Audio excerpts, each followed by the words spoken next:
So, I know people have, this has been talked about a lot already, but I haven't had time to really talk about the whole quote-unquote DC plan. And again, I use that term loosely because we've seen how Warner Brothers and DC kind of don't really have a plan, they just kind of wing it.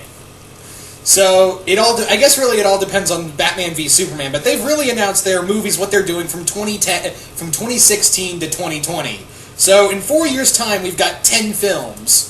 And I'm going to talk about 9 of those because obviously the first movie is Batman v Superman.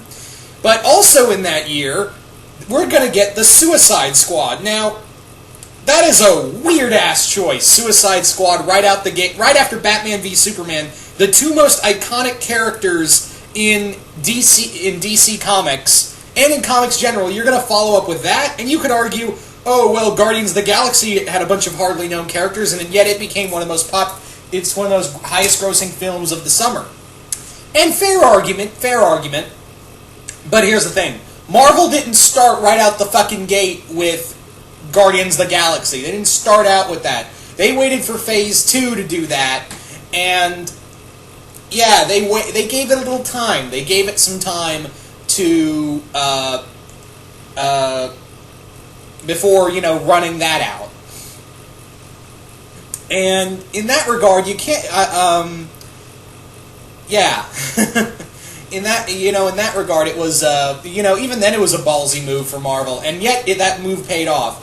But DC doing that right out the gate, and I understand, yeah, Suicide Squad, because they don't really have a Guardians of the Galaxy. I think that's what DC's trying to do when they announce Suicide Squad, is to have their own Guardians of the Galaxy kind of story, the rogues that are forced to band together to do good. Problem is that they're kind of they're still bad people, but they're forced to do good things under Amanda Waller. But yeah, I find it interesting that the second movie you're basing this universe on after Batman v Superman is Suicide Squad, and again, that's something DC's been kind of building on for a while in the New 52. But here's the thing. We don't know what the lineup is going to be because Suicide Squad is always goddamn changing. And so, for the most part, some villains get killed, or Waller just gets pissed off and blows one of their heads off when she's, when she's in a bad mood. So I think the list of villains you can use is undeniably, you could use all types of villains over and over again throughout this entire, movie. However, the one villain I think you should keep, that needs to be a mainstay character is Deadshot. And yeah, Deadshot's been a member of the Suicide Squad before, and he's usually in a lot of incarnations of the Suicide Squad. So I would really like it. The one character you can keep it, the one character you should have in here, at least in the Suicide Squad roster, is Deadshot. And also another would be Captain Boomerang. But here's the thing, I'm kind of guessing that this will be their way of bringing in Harley Quinn and Deathstroke, because DC's still trying to, make them the two greatest things in DC Comics more than Superman and Batman. So I would not be surprised if Harley Quinn and Deathstroke show up in this universe.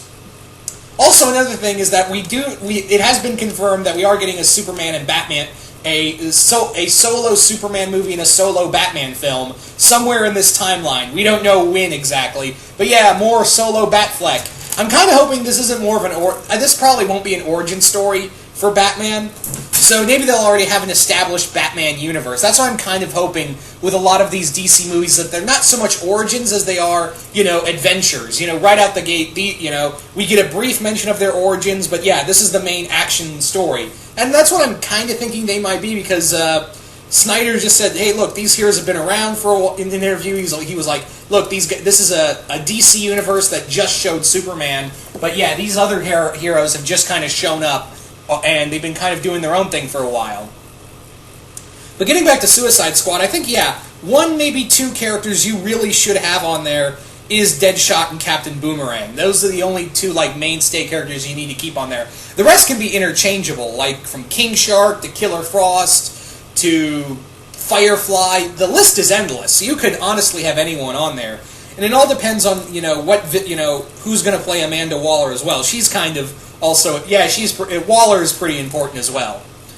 So, Yeah, and again, I really find that weird that that's the movie you're gonna go. You'd think Wonder Woman would be right after that, right? You'd, honest to God, think Wonder Woman would be the film to follow Superman v Batman, and then they would hold off for Suicide Squad to be for next year, for the year following, right? Well, DC, Warner Brothers, topsy-turvy land.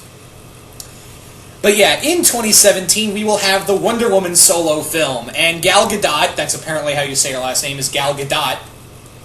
And in that movie, we don't know much other than it's going to be her, and we're getting her New 52 origin, which I kind of wish the whole Made of Clay origin was there. Whatever. I guess they're going to go for what we're probably going to get with the Wonder Woman movie is a God of War type film with, Clash of the Titans or something like that, like a Greek monster movie story, a lot of monsters, but it makes me wonder, what villain are you going to put in here? Some people have been saying Cheetah, some people have been saying Cersei. I think it would be cool to have Cheetah as maybe the first villain, or maybe Cersei. Don't go with Ares right out the gate. Do not go with Ares right out the gate, because if there's a chance of this Wonder Woman movie being good, then, build him up in a later film. Build him up more. Don't use Ares right out the gate. I think that would be a bad idea. But I think that in that regard, yeah, it's a good chance of that probably happening is they'll probably freak out and go, oh, we need to use Ares right out the gate and make it God of War, but this time Kratos has a vagina. That's what I'm kind of afraid of it being. I know I sound really sound like I'm shitting on all this, but the thing is that DC hasn't really given me a lot of confidence because we've heard all this song and dance before, but I really want this Wonder Woman movie to succeed, even if it is the New 52 origin. I'm finally getting a Wonder Woman in a few years. Yay! Following that is the Justice League movie. Apparently it's going to be called Justice League Part 1. Okay, not too much known about that, but it's kind of interesting that, a lot of the characters, rather than kind of establish them first, they're having them all in one movie, and then out of that we're seeing all the other movies. So again, it kind of makes me wonder, rather than they're establishing, it's going to be more like what these movies what they're probably going to be is, they're probably going to be like adventure stories, yeah. And more like, here's a quick background on the origin, let's get to the story. It's kind of like, it would probably be like Dredd, where it's more of a story than it is an origin story. That's probably what might happen with these other films. So that's what we have for 2017, Wonder Woman and Justice League. Then we have, in 2018, The Flash, who is being played by an actor named Ezra Miller, who I have no idea who that is. And, yeah, with The Flash, I have CW Flash. I have Grant Gustin as my Barry Allen. But, you know what? I know, yeah, they are making the universes separate. They are making the universes separate, which, it's going to be really weird that we have a movie Flash and a TV Flash, and they're two different Flashes. You could say it's a Flash of two worlds. I'm sorry, that joke was stupid. I'm sorry. But am I still looking forward to it? Yeah, I mean, it's the Flash on the big screen. Why wouldn't I? And then we have Aquaman, which again, Jason Momoa playing Aquaman. Really excited to see that because we have the writers for Gangster Squad are on board that. And I like Gangster Squad. It was a fun action film, and I'm kind of hoping, and again, we're probably getting something along the lines of, like, hopefully Peter David's Aquaman, but with the, the New 52 costume, something like that. Or even, the Forever Evil costume he had. The possibilities are endless with that. So I've already said my piece in the past about the Aquaman movie.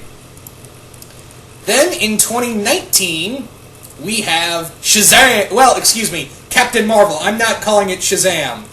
The Captain Marvel movie, which we don't know who's playing Captain Marvel, or Billy Batson. But we do know, yes, Black Adam is being played by The Rock, Dwayne Johnson. He is going to be in that film.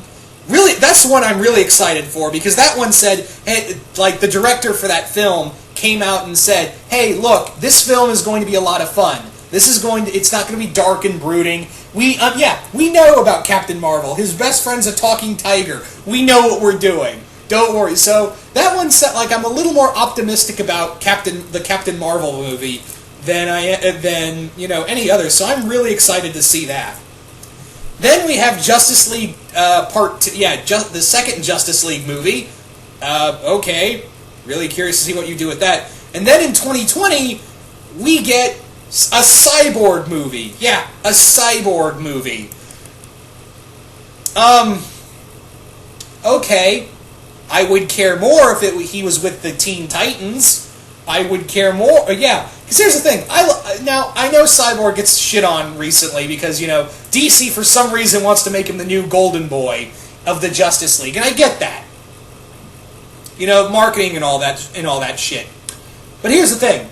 Cyborg is better known as a team member of the Teen Titans. Most people know him best from being a member of the Teen Titans, and really, most of Cyborg's enemies were on the Teen Titans. He never really had I don't know how you're going to do a Cyborg movie. I really don't know how, because he doesn't have a lot of enemies, and Cyborg has always been more of a supporting character. And yes, I do love Cyborg, and I really hate to shit. I really am not shitting on him. It's just, really, can Cyborg really hold his own in a movie?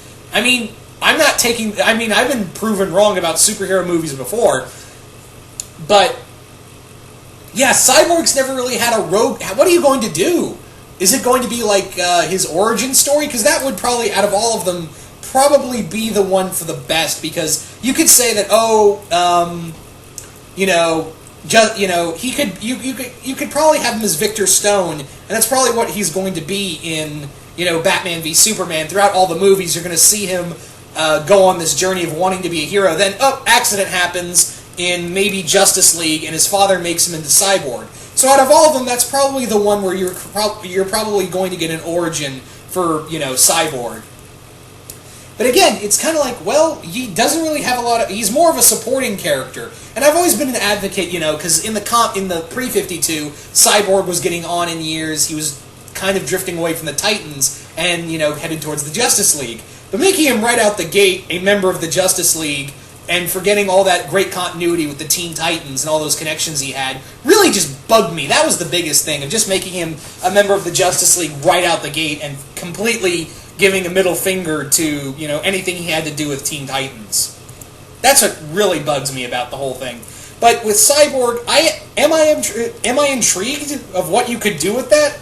Yeah, sure. I mean, you got him, I'm not mad because, Cyborg doesn't have villains, so he can't have a movie. No, I'm not saying that at all. It's just that Cyborg has always kind of worked better as a team character. Here's the thing. Cyborg, like I said, works better as a team character. He's a great team player. He's the great tech guy.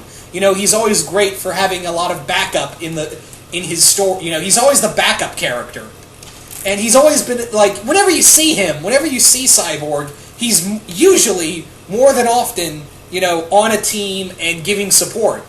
So, yeah, I mean, could a Cyborg movie be done right? Oh, yeah, absolutely. The thing is that I'm still kind of, just a little leery is all I'm saying. I'm just a little bit leery about all that. You know what I'm saying? I don't mean to shit on Cyborg, and I don't mean to shit on the idea. But the thing is that you really got to sell me on this. And finally, we have Green Lantern. Yeah, Green Lantern. Now, the thing is that there's a part of me that kind of wants, Green Lantern to Hal Jordan or whoever they use, whether it be... Because it's either going... Let's face it, guys. It's either going to be Hal Jordan or John Stewart. That's pretty much... As much, Sorry, Deanna, Pop Culture Diva. I know they'll never use Kyle Rayner in here. But let's face it. It's either going to be Hal Jordan... And I don't think they've said who's going to be Green Lantern yet. But yeah, it's either going to be John Stewart or Hal Jordan again. And either way, I think it would be cool, interesting if, like, they said, yeah, here's a quick backstory on, Hal Jordan or, John Stewart.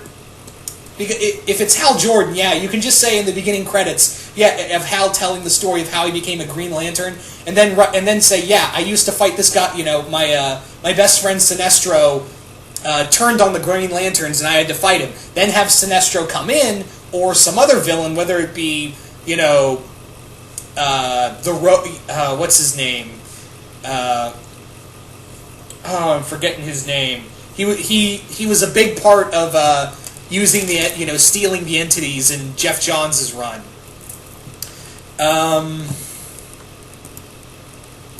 Oh my God, I can't believe I'm forgetting his name.